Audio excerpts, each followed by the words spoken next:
নমস্কার বন্ধুরা, আমি শ্রেয়া।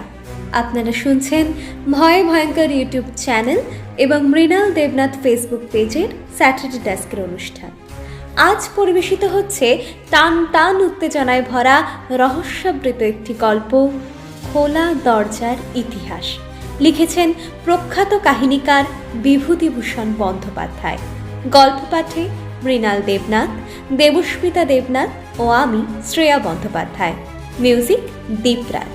শেষ পর্যন্ত শুনতে থাকুন আজকের আমাদের গল্প, খোলা দরজার ইতিহাস।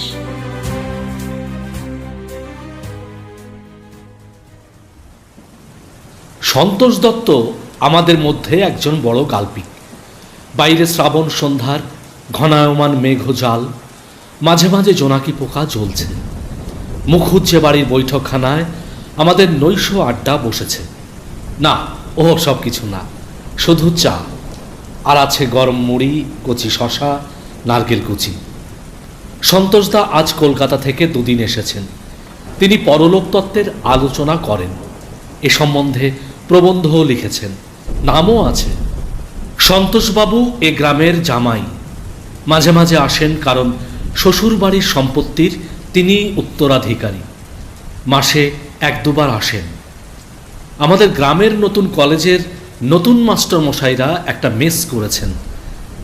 ৫-৬টি উচ্চশিক্ষিত যুবক মাস্টার মেস থেকে মুখুজ্জে বাড়িতে রোজ সন্ধ্যায় আড্ডা দিতে আসেন। আমিও এই দলের একজন বটে। তবে আমি মেসে থাকি না, এই গ্রামেই আমার পৈতৃক ভিটা।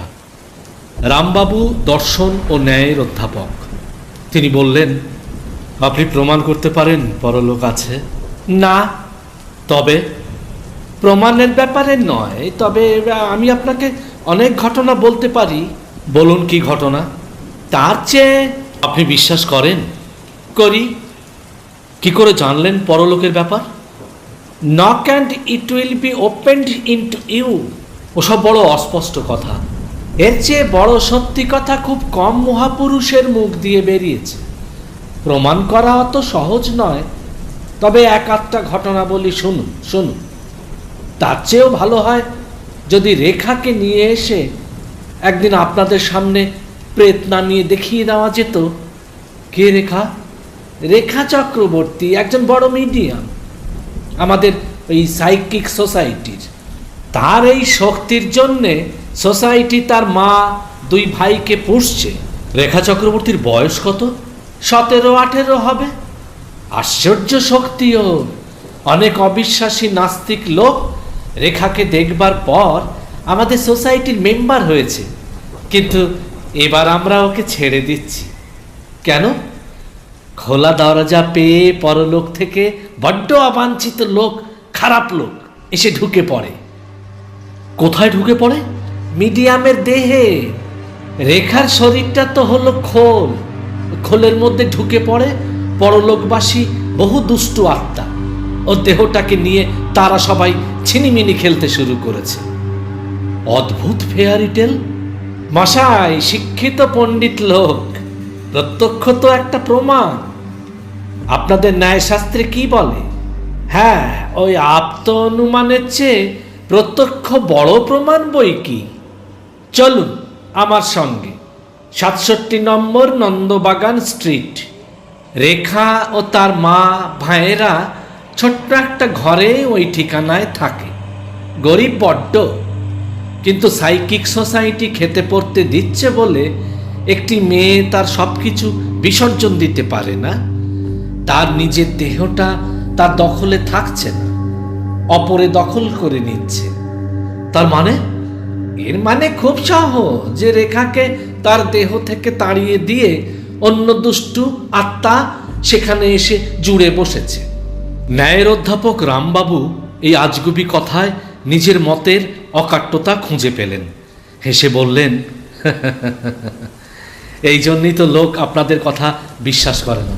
আচ্ছা আচ্ছা, বলে যান শুনি শুনি। বলুন বলুন। সন্তোষবাবু বললেন, না, আপনাদের নিয়ে আমি যাব নন্দন বাগানে, বললে বিশ্বাস করবেন না। আমরা সবাই বললাম, সেই ভালো। রামবাবু বললেন, সে তো ভালোই, তবু আগে বলুন কি কি হয়। সন্তোষবাবু বলে চললেন, হবে আর কি। সেদিন রেখার মা বসে আছে, রেখা গিয়ে বললে, দিদি, আমার শ্রাদ্ধটা পর্যন্ত তোমরা করলে না, আমার জন্য গয়ায় গিয়ে পিণ্ডদান করো, তোমাদের ভালো হবে। ওর মা বললে, কে তুমি? আমি পারুল, হেমনগরের পারুল। তুই তো অনেকদিন আগে মরে গিয়েছিস পারুল। গিয়েছি তাই কি, রোজ তোমাদের বাড়িতে আসি, হেমনগরে যাই, সোদপুরে বড়দির শ্বশুর বাড়িও যাই। মনের গতিতে যাতায়াত আমাদের, কোনো কষ্ট নেই। কিন্তু উপরে উঠতে পারি না, পৃথিবী যেন টেনে রেখেছে। পিণ্ডদান করলে পৃথিবীর বন্ধন কাটিয়ে চলে যাব। আমি চলি দিদি। একটা হিন্দুস্তানি মেয়ে রেখার দেহে ঢুকবে বলে খুরখুর করছিল, আমি তাকে তাড়িয়ে দিয়েছি। কে সে? বস্তিতে আসতো, চরিত্র ভালো ছিল না, আত্মহত্যা করেছিল কি জন্যে, এখন কষ্ট পাচ্ছে। এখানে দার্শনিক রামবাবু প্রশ্ন করলেন। দাঁড়ান মশাই, দাঁড়ান দাঁড়ান, একটা মস্ত বড় ফাঁক রয়ে গেল। চরিত্র ভালো ছিল না এ কথার মানে কি? কোনো স্ট্যান্ডার্ডে পরলোকে চরিত্রের সুকু নির্ধারিত হয়ে থাকে নাকি? এটার উত্তর চাই। নিজের মনই পরলোকে নিজের বিচারক হয়, কেউ বাইরে থেকে কিছু করে না। উইল ইজ দ্য কি, পরলোকের একটি মস্ত বড় সত্য। কিন্তু এসব তত্ত্বকথা থাক, গল্পটা বলি। রেখার মধ্যে মাঝে মাঝে দুষ্ট আত্মারা ঢুকে পড়ে। তারা হিন্দিতে, উড়িয়াতে, বাংলাতে সব গাল দেয়, কারণ সব জাতির আত্মা তার মধ্যে আছে। সেদিন একটি ফিরিঙ্গি মেয়ে ওর দেহ অনেকক্ষণ অধিকার করে রাখলে। তার বাড়ি ছিল নাকি পার্ক সার্কাস। রেখা কোনো কালে ইংরেজি জানে না, অথচ গড়গড় করে ইংরেজি বলছে। রামবাবু অবিশ্বাসের সুরে জিজ্ঞাসা করলেন, আপনি নিজে শুনেছেন? নিশ্চয়, না শুনলে বলি। শুধু তাই নয়, অনর্গল উড়িয়া বলতে শুনেছি রেখাকে। কিন্তু এসবের চেয়েও আশ্চর্য এবং খুব খারাপ হলো, পরলোক থেকে একটা একটা নিম্ন শ্রেণীর দুষ্টু আত্মা আসাতে। তারা এসে কি করে? নানা রকম উপদ্রব করে। ও দেহটাকে নিয়ে হয়তো ধুলোয় ফেললে, হয়তো রোদে কষ্ট দিলে। একবার রেখাকে আগুনে পোড়াতে গিয়েছিল, জানেন। আবার ভূর্বলোকের ওই নিম্ন শ্রেণীর প্রাণীর আবির্ভাব হয়, তাদের নাম জানি না, ইংরেজিতে যাদের বলে এলিমেন্টাল। এরা ভয়ানক, হিংস্র আর মানুষের ক্ষতি করার জন্য সবসময় উন্মুখ হয়ে থাকে। তবে এরা কিছু করতে পারে না। স্থূল জগতে এদের দেহ অদৃশ্য। পৃথিবীর কোনো পদার্থ এদের স্পর্শ করার কোনো ক্ষমতা নেই। বেশ আজগুবি গল্প হলো আজ বৃষ্টির দিন। আমার সঙ্গে যাবেন নন্দনবাগানে? হ্যাঁ, যেতে পারি। প্রত্যক্ষ করে দেখুন না, দোষ কি? না, কিছু দোষ নেই। চলুন, কাল চলুন, বাসে করে যাই। এইভাবে শ্রীযুক্ত রামলাল চক্রবর্তী MA PhD দর্শনের অধ্যাপক তার মরণের পথে অগ্রসর হয়েছিলেন। সংবাদপত্রে যেটা বেরিয়েছিল সেটা সর্বৈব মিথ্যা। ময়নাতদন্তে আদালতের বিবরণও কাল্পনিক। রেখা চক্রবর্তী খুব ভালো চরিত্রের মেয়ে। মুখুজ্জে যে বাড়ি ছিল বসিরহাট ট্যাটরায়। পূর্বোক্ত আড্ডার দিনের ঠিক 9 দিন পরে জন্মাষ্টমীর ছুটির সন্ধ্যাবেলায় রামবাবুকে নিয়ে আমরা কজন নন্দনবাগান স্ট্রিটে রেখাদের বাড়িতে গেলাম। রেখাদের বাড়ি এদিন যা ঘটনা ঘটে গেল, প্রেততত্ত্ব চর্চার ইতিহাসে এরকম ঘটনা আর কোথাও ঘটেছে বলে আমার জানা নেই। রেখাদের বাড়িটার একটু বিবরণ দেওয়া যাক। একটা পাশের দরজা দিয়ে ওদের বাড়ি ঢুকেই সামনে একটা রক। রকের সামনে দুখানা দক্ষিণমুখী বড় ঘর, পেছনে একটা ছোট ঘর। ছোট ঘরের পিছনে ছোট্ট একটা বারান্দা। আগে এখানে বোধহয় রান্না হতো, উনুন পাতা আছে। বর্তমানে এখানে কয়েকটি ফুলের টব ও রেখার ছোট ভাইয়ের একখানা ট্রাইসাইকেল থাকে। এই গেল বাড়ির কথা। ওই ছোট্ট ঘরের অবস্থান ও পেছনের বারান্দাটার কথা মনে রাখতে হবে ঘটনার পরবর্তী অধ্যায়ে। সংক্ষেপে বলাই ভালো, ফেনিয়ে লাভ নেই। রেখা আমাদের চা এনে দিল। সন্তোষবাবু বললে, আজ আজ আমাদের বন্ধু রামলাল চক্রবর্তী এখানে এসেছেন, ওকে একটু দেখাতে হবে। রেখা মেয়েটি শ্যামবর্ণ, এক হারা, বেশ সুশ্রী, গলার সুর বীণার ঝংকারের মতো মিষ্টি, বড় বড় চোখ, চোখের দৃষ্টি অতি নিরীহ, যেন বোবার মতো। ওর সুশ্রীতার অনেকটা ব্যাঘাত করেছে এই নির্বোধের মতো চোখের দৃষ্টির দরুন। রেখা বললে, আজ কদিন থেকে ভয়ানক অত্যাচার আরম্ভ করেছে একটা কেউ। মানুষ কি জানো আর বুঝতে পারছি নে। আজও কোথায় আসবে, আমার বড় ভয় করে। সন্ধ্যার পর রেখার মা আমাদের নিয়ে গেলেন সেই ছোট্ট ঘরটাতে। ধুনো দেওয়া হলো ঘরে, ফুল দিয়ে সাজানো হলো। আমরা সবাই গিয়ে একটা টেবিলের চারপাশে বসলাম। ঘর অন্ধকার করা হলো। রেখার মা বললেন, বাবা, একখানা রেকর্ড দাও। গ্রামোফোনে একটা সানাই বাজনার রেকর্ড দেওয়া হলো। একটা ক্ষীণ সুর শোনা গেল ঘরের কোণ থেকে। কে যেন কি বলছে। সন্তোষবাবু বললে, কে? ক্ষীণ সুর মেয়েলি কণ্ঠের। বললে, আজ আপনারা রেখাকে সার্কেলে বসতে দেবেন না।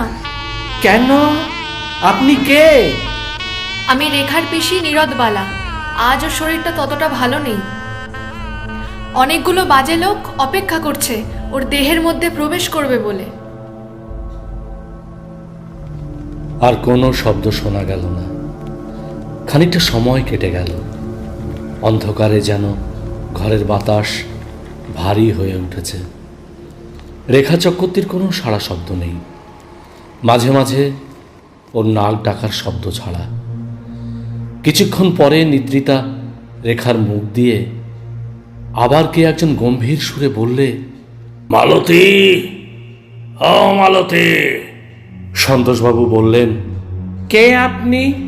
মালতী আজ এখানে আসেনি। আমি তার স্বামী। এলে বলবেন তার খোঁজ করেছি। আজ মিডিয়ামকে উঠিয়ে দিন, আজ বড় বিপদ। কেন? রেখা আবার ঘুমিয়ে পড়ল। আর কোনো কথা তার মুখ দিয়ে বেরোলো না। রাত ক্রমে বেশি হলো, আর কেউ আসে না। আধ ঘন্টা কেটে গেল। আমরা ভাবছি আজ এই পর্যন্ত থাক। হঠাৎ পেছনের ছোট্ট ঘরটাতে একটা কি শব্দ শোনা গেল, খুব চাপা কি একটা শব্দ। ঘরের বাতাস আবার ভারী ঠান্ডা হয়ে উঠল। প্রত্যেকবার পরলোকের কোনো মানুষ আসবার সময় ঘরের বাতাস নাকি এমন ঠান্ডা হয়। সন্তোষ দত্ত মানলে না। এবার যে ঘটনাটি ঘটল তা আমার দিক থেকে বলি। সেই অন্ধকারে অন্য কোনো লোকের কি হচ্ছে তা জানবার উপায় ছিল না আমার। আমার মনে হলো মাথায় কে যেন এক ঝুড়ি বরফ বসিয়ে দিলে, এবং সেই যেন কোনো অদ্ভুত উপায়ে লম্বা হয়ে ঝুলে পড়ে আমার নাকের গর্ত বুঝিয়ে দিচ্ছে ধীরে ধীরে। আমার শরীর যেন অবশ হয়ে আসছে। পেছনের ঘরটাতে একটা যেন বরফের কল বসানো হয়েছে। ঠান্ডা এবং ভারী হাওয়া আসছে ওই ঘরটা থেকেই, যেন চাপা আর্তনাদের মতো কি একটা শোনা গেল যেন রেখার কণ্ঠ থেকে। আর পেছনের ঘরটাতে কি যেন একটা কল বসেছে। কোনো শব্দ নেই, কিছু দেখা যাচ্ছে না সে ঘরে, অথচ মনে হচ্ছে কাণ্ড কারখানার আয়োজন ও মাল মশলা তৈরি হচ্ছে ওই ছোট্ট পেছনের ঘরে। হঠাৎ সন্তোষবাবু বলে উঠলেন, আরে আলো জ্বেলে দিন, ওই দেখুন কি। আমি কি দেখলাম তা বলি। ঘরের দেওয়ালে একটা বিরাট কালো ছায়া, দেখতে গায়ের দাদের মতো, ঠিক ঠিক যেন মানুষের গায়ের দাঁত, অথবা বাঁশ গাছের গায়ে বর্ষাকালে কেমন কান চটা নাক ছত্রাক গজায়। অনেকেই দেখে থাকবেন ওই কান চটার মতো, তবে সেটা রবারের ফুঁ দেওয়া বেলুনের মতো ক্রমবর্ধমান ভীষণ ঠান্ডা হাওয়া, হিম যেন বরফ। আমার চৈতন্য লুপ্ত হয়ে আসছে। আমি ঠিক জানি না কি হচ্ছে, কোথায় কোথায় যেন নিস্তব্ধ ঘন অরণ্যের মধ্যে মহা এক জন্তু বা দানব লোকালয়কে ধ্বংস করবার সাধনায় মগ্ন। সেটা বোবা দানব, মুখে তার ভাষা নেই কোনো, মুখ বোধহয় নেই, দৃষ্টি হয়তো আছে নগ্ন হিংস্রতার, কিন্তু চোখ নেই।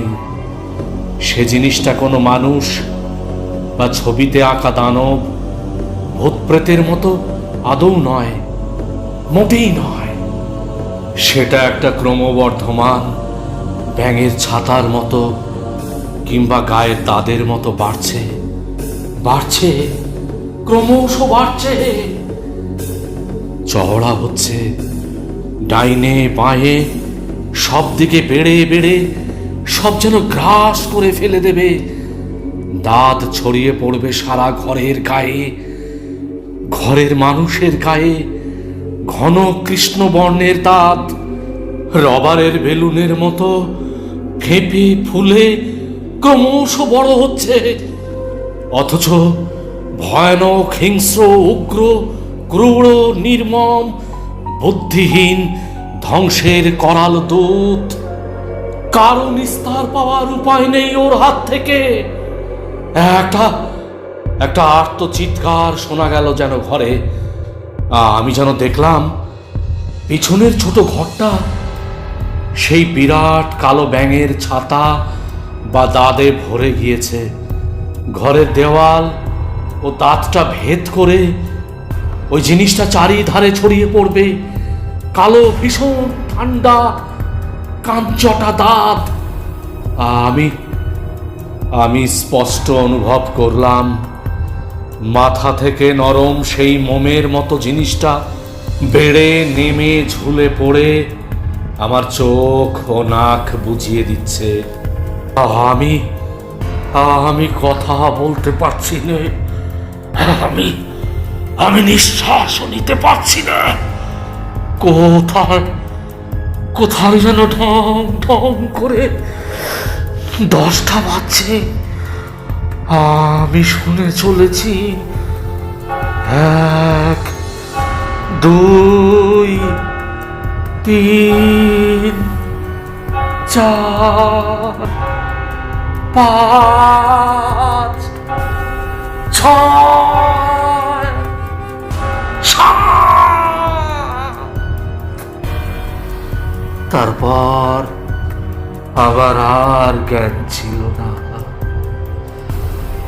রাত তখন 10টা হবে। যখন জ্ঞান হলো তখনও রাত্রি, কিন্তু ঘরটা অন্ধকার নয়। শেষ রাতের চাঁদের আলো জানলা দিয়ে এসে পড়েছে ঘরে। যে যার চেয়ারে অসাড় হয়ে হেলে পড়ে আছে। রেখা চক্রবর্তীও অজ্ঞান হয়ে হাত পা এলিয়ে চেয়ারে কাত হয়ে পড়ে আছে। কেবল সন্তোষ দত্ত নেই ঘরের ভিতর। আমি খানিকটা বোঝবার চেষ্টা করলাম কি ঘটেছিল। তারপর সব মনে পড়ল। সে ভীষণ দাঁত কোথায়? রেখা চক্রবর্তী মিডিয়ামের বাড়িতে সার্কেল বসেছিল আজ সন্ধ্যার সময়। ঘরে তখন ঘুটঘুটে অন্ধকার ছিল। এখন চাঁদের আলোয় খানিকটা অন্ধকার দূর হয়েছে। ঘর দেখে মনে হলো এখানে যেন একটি নিষ্ঠুর হত্যাকাণ্ড হয়ে গিয়েছে। হঠাৎ মোটরের শব্দ উঠল বাইরে। একটি গাড়ি এসে দাঁড়ালো। একটু পরে সন্তোষ দত্ত ঘরে ঢুকল। ওর সঙ্গে একজন ডাক্তার। আর সব লোকের চৈতন্য সম্পাদন করা হলো। রামবাবুর প্রাণ অনেকক্ষণ দেহ ছেড়ে চলে গিয়েছিল। ডাক্তার তার দেহ পরীক্ষা করে মত দিলে শ্বাস বন্ধ হওয়ায় মৃত্যু। সারা মুখ কালো হয়ে গিয়েছে, জিভ বেরিয়ে পড়েছে, চোখ ঠিকরে বেরুচ্ছে। পুলিশ এলো, হই হই হলো, লোকজনের ভিড় হলো। রামবাবুর সব পরীক্ষা করা হলো। তারাও বললেন নিঃশ্বাস বন্ধ হওয়ার দরুন মৃত্যু। ফুসফুসে একটা নতুন গ্যাসের অস্তিত্ব। সব ব্যবচ্ছেদাগারে পাওয়া গেল আর্জন জাতীয় সহজদাহ্য একটি গ্যাস।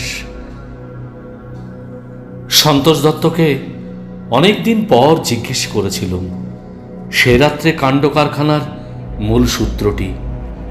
সন্তোষ দত্ত বললে, সে রাত্রে একজনও আমরা বাঁচতাম না। পূর্বেকার আত্মা আমাদের সতর্ক করে দিয়েছিল, আমাদের সেটা শোনা উচিত ছিল। আমি বললাম, দুজন আত্মা, রেখার পিসি আর মালতীর স্বামী। কি হয়েছিল জানেন? কোনো দুষ্ট আত্মা আসেনি। রেখার পিসি অন্তত তাই বলে গিয়েছিল, কিন্তু আসলে ব্যাপারটা তা নয়। এসেছিল ওই ভূর্বলোকের হিংস্র জীববিশেষ, যাদের ইংরেজিতে বলে এলিমেন্টাল। এরা ভূর্বলোকের বাঘ ভাল্লুক জাতীয় প্রাণী, মানুষের চেয়ে অনেক নিম্ন স্তরের, অথচ ক্ষমতায় ও ক্রূর বুদ্ধিতে মানুষকে ছাড়িয়ে যায়। সেদিন কি করেছিল জানো? ওটা আমাদের সকলের শরীর থেকে স্থূল উপাদান সংগ্রহ করে এলিমেন্টালটা সেই ছোট্ট ঘরটাতে নিজের অদৃশ্য দেহটাকে স্থূল জাতের উপযুক্ত করে তুলেছিল। অন্ধকার ঘর ল্যাবরেটরি হিসেবে ব্যবহার করেছিল। তা তখন কি জানি? জানলে খুব সহজে তাড়াতে পারা যেত। আমি কৌতূহলের সুরে প্রশ্ন করলাম, কিভাবে? খুব সহজে। বলুন না, আপনি বলুন না, নিশ্চয়ই জানেন। শুধুমাত্র আলোটার সুইচ টিপে দিয়ে বিভীষিকাময়ী অন্ধকার রাত্রি ও রহস্যময় পরজগতের সমস্ত ভয় ও কুহেলি কেটে গিয়ে আমরা সেই মুহূর্তেই নিরাপদ হতাম, যদি আলোয় ভরিয়ে খুলে দিতে পারতাম ঘর।